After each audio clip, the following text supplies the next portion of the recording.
இனிய உழைப்பாளர்களிடம் நல்வாழ்த்துக்கள். இன்னைக்கு என்ன டாபிக் நம்ம பேச போறோம்னா லேபர் லா. இது எப்ப இம்ப்ளிமெண்ட் பண்ணாங்க, இதுக்காக எவ்வளவு பேர் நமக்காக போராடி இதை நமக்கு பெற்றுக் கொடுத்தாங்க, இந்த லேபர் லால என்னென்ன டைப்ஸ் ஆஃப் பெனிஃபிட்ஸ் நம்ம அடையிறோம், இதை பத்தி தான் நம்ம பேச போறோம். லேபர் லானா என்ன? சரி, நம்ம தொழிலாளர்களுக்கான உரிமைகள் என்னென்ன, நம்ம நாட்டுல என்னென்ன சட்டங்கள் இருக்கு, அந்த சட்டங்கள் வழியா நம்ம என்னென்ன உரிமைகளை பெற முடியும் அப்படின்றதான் நம்ம இந்த காணொலியில பார்க்க போறோம். ஸோ என்னென்ன சட்டங்கள் இருக்குன்னு வரிசையா சொல்லிட்டு அதை பத்தி நம்ம மேற்கொண்டு பார்க்கலாம். Industrial dispute act 1947, factories act 1948, Minimum Wages Act 1948, Employment Provident Fund Act 1952, the Employee State Insurance Act 1948, the Payment of Gratuity Act 1972, Maternity Benefit Act 1961. இந்த இவ்வளோ ஆக்ட் கொண்டாந்து இது எங்க இம்ப்ளிமெண்ட் பண்ணுவோம்? ஒரு கம்பெனியில, இது ஃபேக்டரிஸ்ல, மைன்ஸ், ஆர்கனைசேஷன், இந்த மாதிரி இடத்துல தான் இம்ப்ளிமெண்ட் பண்ண போறோம். இது யார் மேல இம்ப்ளிமெண்ட் பண்ணுவாங்க? எம்ப்ளாயர், எம்ப்ளாயீஸ், ஓனர், அவங்ககிட்ட ஒர்க் பண்ற ஸ்டாஃப்.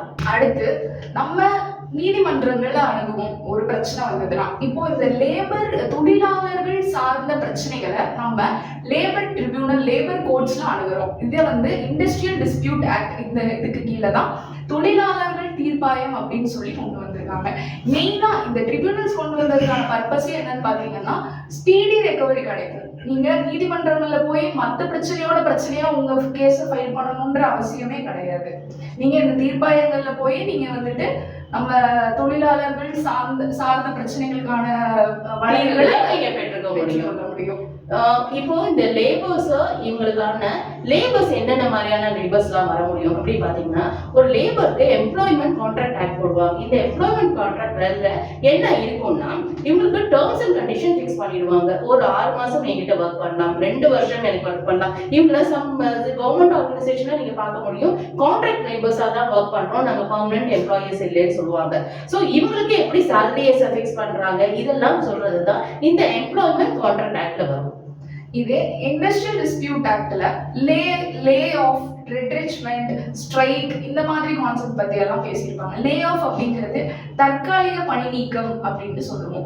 தற்காலிக பணி நீக்கம்னா என்ன, அது நடக்கிறப்போ தொழிலாளர்களுக்கான உரிமை என்ன, அது என்ன, எவ்வளவு காம்பன்சேஷன் கொடுப்போம் அப்படின்றத பத்தியும் நம்ம பார்க்கலாம்.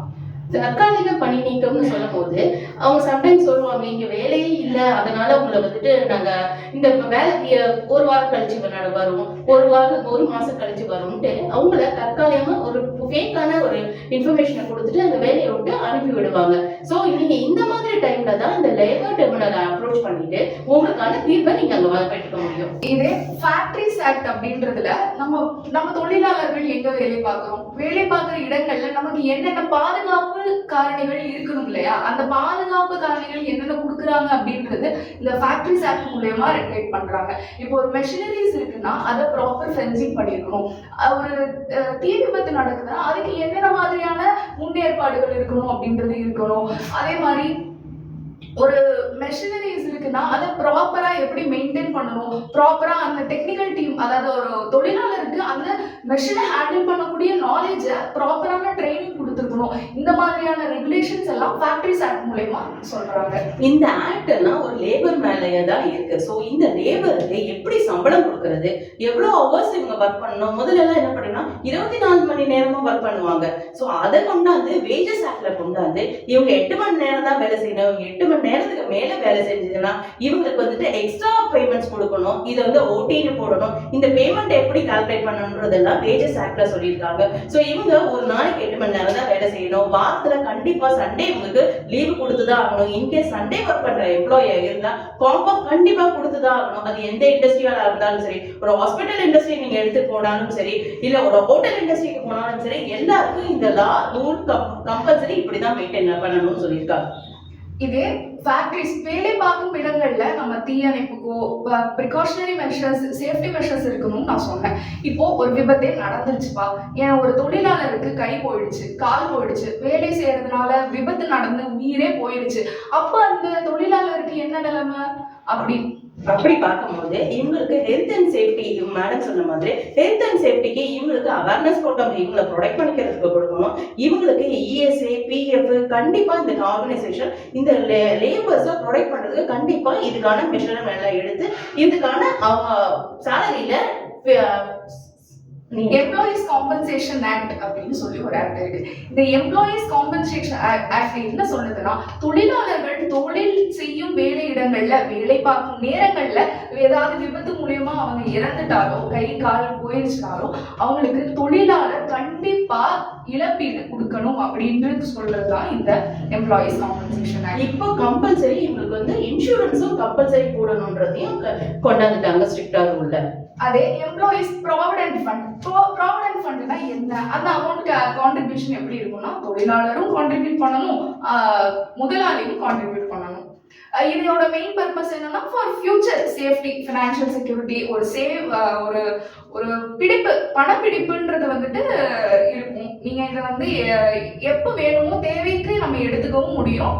இது ஒரு ஃபினான்ஷியல் செக்யூரிட்டின்னு சொல்லலாம். இது வந்து கவர்மெண்ட் ஆஃபீஸ்ல மட்டும் இல்ல, எல்லா பிரைவேட் ஆர்கனைசேஷன்லயும் 15,000 ரூபாய் ஒருத்தர் வந்து சேலரி வாங்கினா 7,500 ரூபாய்ல இருந்து அவருக்கு மினிமம் இது வந்து டெபிட் பண்ணணும்ன்றத ரூல் எடுத்து வந்துட்டாங்க. ப்ராவிடென்ட் ஃபண்ட் பிடிச்சதா அப்படின்னு சொல்லி இந்த ப்ராவிடென்ட் ஃபண்டை நீங்க லோன் வாங்கிக்கலாம். இந்த மாதிரி உங்களுக்கு ஒரு ஹெல்த் பெனிஃபிட்ஸ்க்கு தேவைப்படும் போதே எடுத்துக்கலாம், எமர்ஜென்சிக்கு டைம்ல எடுத்துக்கலாம், இல்ல உங்க வீட்டுல ஏதாவது விசேஷம், குழந்தைங்களுக்கு கல்யாணம், இந்த டைம்ல அதுக்கான அவங்க கேட்கிற ஃபார்மை நீங்க ப்ராப்பரா ஃபில் பண்ணி கொடுக்கும் போது இந்த லோனை எடுத்துக்க முடியும். இன்கேஸ் நான் இந்த கம்பெனில இருந்து வேற ஒரு கம்பெனிக்கு மாறினேன், இந்த ப்ராவிடென்ட் ஃபண்டை நான் எடுத்துக்கணுமா, இல்லை எனக்கு இந்த ப்ராவிடென்ட் ஃபண்ட் எனக்கு இப்ப வேண்டாம், நான் கேரி ஃபார்வர்ட் பண்ணாதான் போல் அப்படின்னா நீங்க இதை அப்படியே அடுத்த ஆர்கனைசேஷன்ல உங்களுக்கு யூஎன் நம்பர் கிரியேட் ஆயிடும். ஸோ நீ நெக்ஸ்ட் ஆர்கனைசேஷன்ல இந்த நம்பரை கொடுத்துட்டீங்கன்னா அவங்க இதுல இருந்து ஃபில் பண்ணி அப்படியே கண்டினியூ ஆயிடும். உங்களுக்கு ரிட்டையர்மெண்ட் ஆகும்போது கண்டிப்பா இந்த பெனிஃபிட், இந்த பேமெண்ட்ஸ் உங்களுக்கு வந்துடும்.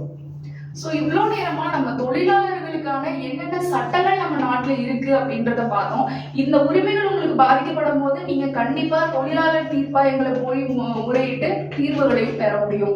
இதுல நாங்க மெயினா என்ன சொல்ல வரோம்னா, குழந்தை தொழிலாளர்கள், இந்த குழந்தை தொழிலாளர்களை முழுமையா ஒழிக்கணும் அப்படின்றது நம்ம எல்லாத்தோடைய ஒரு எண்ணமாகவே தான் இருக்கு. ஸோ குழந்தை தொழிலாளர்கள் என்னென்ன மாதிரி இண்டஸ்ட்ரியில முதல்ல வச்சிருந்தாங்கன்னா, நிறைய நம்ம வந்துட்டு ஹோட்டல் இண்டஸ்ட்ரியில தான் பார்க்க முடியும். அது கம்பல்சரி ஸ்ட்ரிக்ட் ரூல் ஆகி அங்கங்க நோட்டீஸ் வச்சு இப்ப அங்கேயே எழுதி போட்டுருவாங்க, இங்க வந்து குழந்தை தொழிலாளர் இல்லைன்றது. அந்த எந்த ஹோட்டல்ல நீங்க போனாலும் கம்பல்சரி அவங்க நோட்டீஸ் வைக்கணும்னு சொல்லி ஸ்ட்ரிக்டா ரூல் எடுத்துட்டு வந்துட்டாங்க. நீங்க வந்து குழந்தை தொழிலாளர் வந்துட்டு அபியூஸ் பண்றதுக்கு நிறைய குழந்தை கிட்னாப் பண்ணி கொண்டு போயிட்டு அவங்க அடிமைகளா வைத்துறது, எங்க நீங்க குழந்தை தொழிலாளர்கள் பார்த்தாலும் நீங்க இமீடியட்டா நெக்ஸ்ட் உங்கள்ட்ட இருக்க போலீஸ் ஸ்டேஷன்ல இன்ஃபர்மேஷன் கொடுத்தா போதும் அந்த குழந்தைகளை ரெஸ்கியூ பண்ணிட முடியும். ஸோ பல போராட்டங்களுக்கு பிறகு, பல மனிதர்களுடைய உழைப்புக்கு பிறகு நம்ம இவ்வளவு உரிமைகளையும் சட்டங்களையும் பெற்றிருக்கோம். ஸோ இதை நம்ம சரியான முறையில கையாளணும். நம்ம குழந்தைகளுக்கு கல்வி மிக முக்கியமான ஒரு இது. கல்வின்ற ஆயுதத்தை நம்ம குழந்தைங்களுக்கு கொடுப்போம்.